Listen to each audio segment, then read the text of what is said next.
So everybody been talking about this whole takeoff thing and why he was killed and all this stuff, right? Um, I'll tell you why he was killed. Number one, from a defensive standpoint, self-defense, there's no de-escalation. There was no de-escalation in the terms of Quavo, who appeared in the video to be wanting to de-escalate the situation. The person on the other end who either threw the punch or started shooting, they had no sense of de-escalation. Now I have limited view and I have limited knowledge because I wasn't there, right? The second thing is failure to identify a proper threat, right? And there's a reason why I'm saying all this, and this is going to go into my race conversation when it comes to the Second Amendment as well. This person could not identify a threat where they really needed to use deadly force.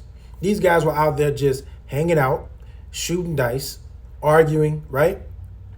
And one thing led to another, and then you got someone shooting. There was video of a person who was shooting and running away, kind of just like shooting indiscriminately, right? That shows me that that person, one, shouldn't have a firearm. Two, does not have the proper training to even be in a situation like that to use the firearm. That goes back to threat identification.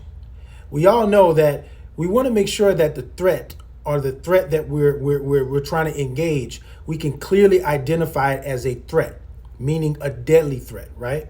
Meaning that the person that you're shooting at and you're trying to defend yourself from actually has a weapon, i.e. in this case, a gun. But that didn't happen. You just got a bunch of foolish people out there with guns.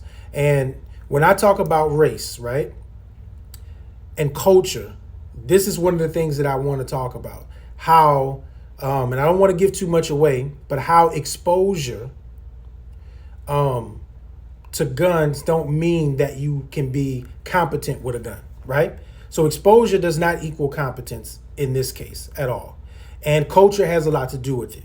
So if you haven't, I'm encouraging you to go and I just started a new YouTube channel. It's under Jones Firearms Coaching.